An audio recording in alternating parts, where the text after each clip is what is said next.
Hello there. It has been a while since I last updated this tutorial about physical oversampling. I have been teaching a new class, which consumed a lot of my time. And today I want to show a very useful procedure, but probably more for the more advanced users of this oversampling tool. As well as some of you who have been using an older version. We are going to introduce some lower level functions. And those functions are very useful to standardize the level 2 data into a subset, as I'm showing in the slide here. So the main problem is we are often, just for my case, I am often interested in combining many different level 2 data sets, which have very different data structures, and the different producers of those products use very different convention for the naming of their variables and the structure of the data set. So here I'm just showing 3 examples: the Tropomi mapping level 2 data, OMI, the NASA standard Level2 data, as well as the OMS formaldehyde data set generated by the SAO through the measures project. And you can see the structures of those data sets. Those data sets are very different. So to standardize the interface, as well as to reduce the data size, that's another important motivation for me to do that, because the raw level 2 data are usually very large, and they often contain the full profiles of some coming from some source of modeling, which is often not super useful for a quick look or for the oversampling work that I'm interested in. So I, within the Python interface, I have some routines to subset those data sets and standardize them into a Python dictionary. So I standardized all the variable names so that the oversampling function can just take a uniform data format. Okay, so with that, let's move on to the real practice of the Python interface. So previously, we have been using this wrapper function. It's a wrapper of the lower utilities, the lower level utilities. And note this switch if use pre-saved Level2g. And in the previous videos, I turned this off, so this was set to false. Then this wrapper function will just directly load the level 2 data, the level 2 files. But if this is true, then it will try to find out the data in the pre-saved subsets, which I call Level2g or L2g here. And to save those Level2g data, then we will need to use a lower level function. And actually, if you go deeper into this function, you can see how it is called. So we create a popy object and then call different functions to subset the data. Okay, so here are some demonstrations. In the first block, we just imported, the necessary functions, and our level 2 data are saved in this directory, and we save the standardized subset in this L2g directory, like here. So in my previous videos, I have already downloaded 1 month of Tropomi NO2 data for September 2021. as well as 1 month of tropomy formaldehyde data. So I won't run this block because it took a pretty long time. And those 1 month of tropomy NO2 and formaldehyde data are already there. So they have already been downloaded into this L2 directory, which is defined here. And I can show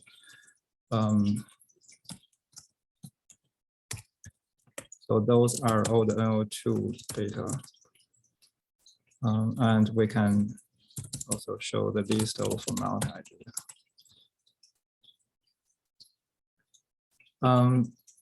But those level 2 data are very large, especially for tropomy. Let's see how to show the file size. So this 1 month of data are the total size. Is 72 gigabytes for NO2, and for formaldehyde it should be larger. Almost 100 gigabytes for 1 month. And if we want to look at time series, and by the way, those are just the level 2 files covering the contiguous United States. Check out the first video, I believe. We can, from the NASA this disk to save a list of the level 2 data with your specified latitude and longitude window, as well as the time interval. But even for 1 month of data, the size is pretty considerable. Okay, so the level 2 data are already there. Now let's see how we can use this popy class to subset the monthly data into a much more compact size, and then save them to a separate and standard data file, so that later we will just load this much smaller data instead of loading all the level 2 or the individual level 2 files. Okay, so I will create an instance of the popy class. The input function is very similar to the wrapper function, because the wrapper function is pretty much a wrapper of this class. And let's work on tropomy NO2 to begin with. And then the start time. So we specify the start date and the end date for the entire month of September. And for now, we will focus on the entire contiguous United States. The grid size function, the grid size argument is only useful when we oversample from level 2 to level 3. Okay, so this will create this the instance. Then we can use the subset function. So there are many subset functions already implemented. And if you are interested in creating your own subsetting function, you can just do that, add in one function underneath the popy class. So this is tropomy NO2. So we will choose this NO2 subsetting function. And the only necessary input here is the file structure. And again, this file structure is exactly the same definition as the what we see in the wrapper function here. Where is it? Oh, this input.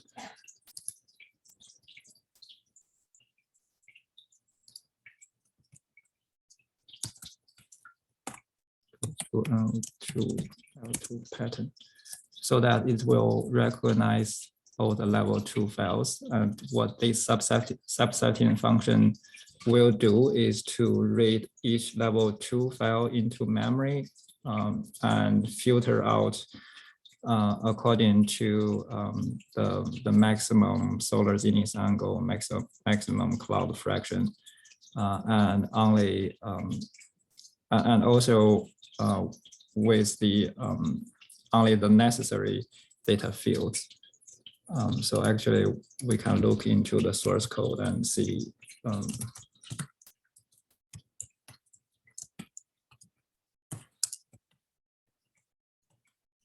Okay, so this is the source code, and actually you can supply the data fields in the netcdf file of the Tropomi Level2 netcdf. But if you do not supply this, if you do not provide these data fields, then by default it will only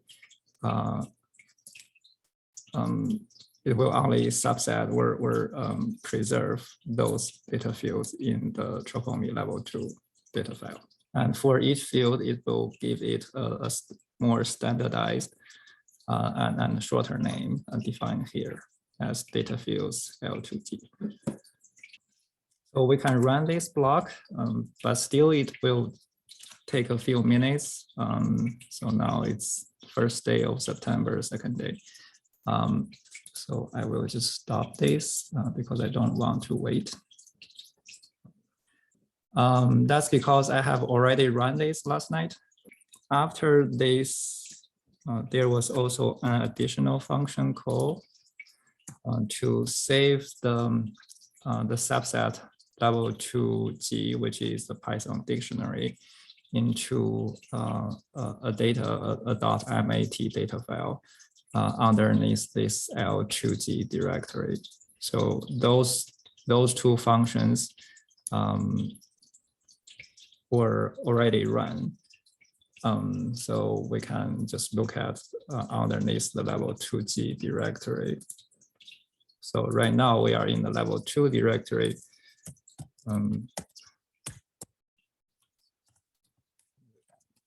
Look at the Level2g directory.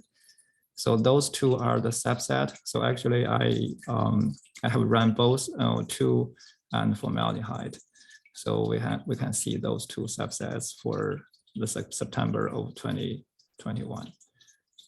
And each subset file is just about 1 GB. And if you compare with the raw Level2 file size, you can see they are almost 2 orders of magnitude smaller. So that will greatly save the storage space, and if that's a constraint for you.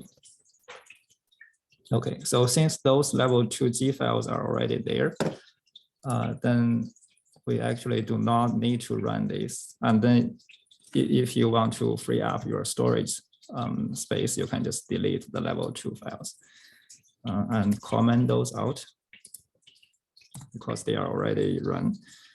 Then the next step, we can just load the pre-saved Level2g file. So there is a function called mat reader, and read the exact the same file name, which is already saved. Okay, so now the Level2g file is already loaded in the memory as a dictionary. The location of this dictionary is called Level2g data. Okay, and we can look at the data fields in this.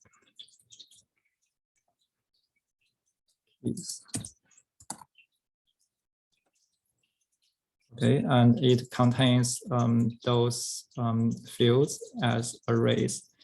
Those LATR, LONR, those are the corner latitudes and longitudes, and LATC, LONC, those are the centroids of pixels, as well as some important geophysical parameters time across track position, etc. So those can actually be defined here, like the data fields and data fields level 2G. If you are more familiar with the actual structures of level 2 data, you can play with them and save your own data fields. Okay. So we have the level 2G data, but to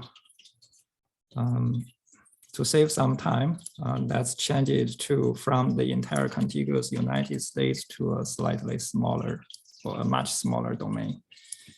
Let's just focus on the Northeast US. So this will still load the level 2G data file, but it will apply the spatial filter so that we are only dealing with a much smaller number of pixels.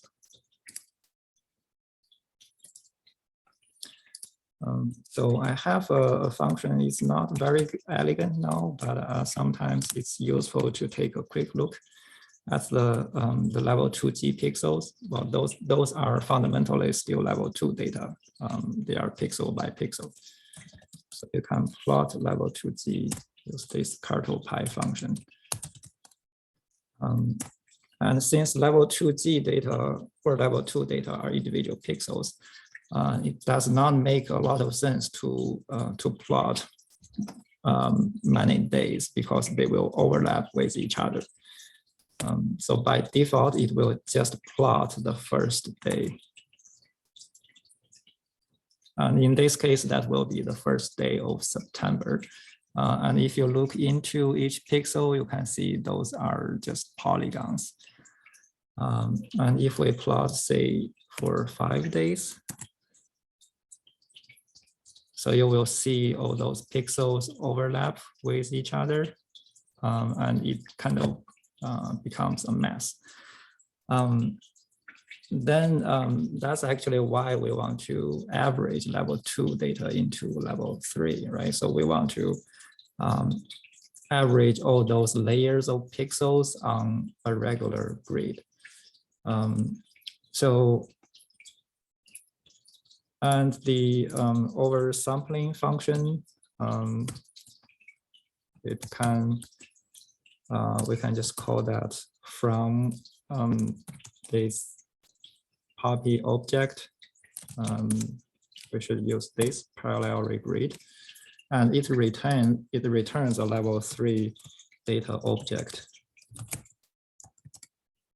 And actually, this level 3 data object is exactly the same output of our high-level wrapper function. So this wrapper function returns the same kind of level 3 object, like here. Because that wrapper function is the wrapper of all of those. Let's use 6 cores.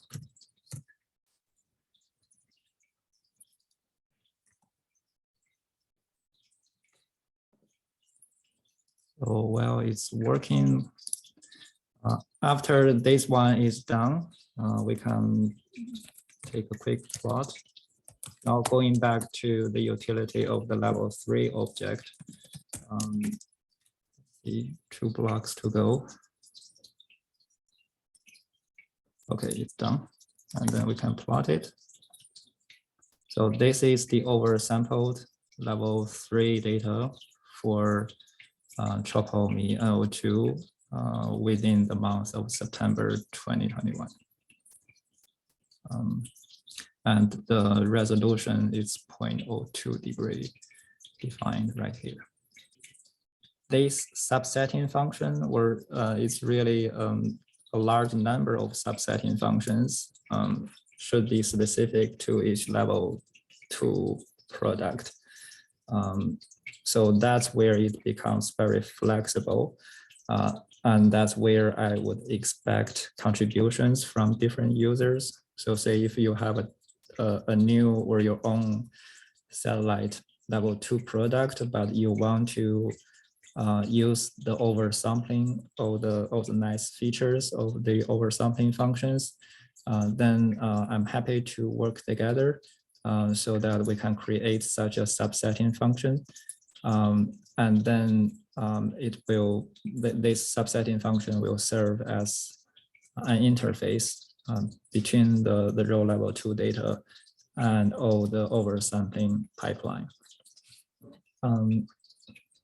And similarly, once the subsetting function is there, it's actually compatible with the wrapper because there is an input, the subset function. So say for Chohome in Level2, if you do not provide this subsetting function, then by default, it will use this F subset S5P Level2. But if you don't like it, and if you want to use your own subsetting function, then you can add one and provide the function name here as a string. Okay, so as I mentioned earlier, this is more of a more advanced usage of the lower level functions in the physical oversampling framework. Please let me know if anything is unclear. And I'm happy to work with any of you.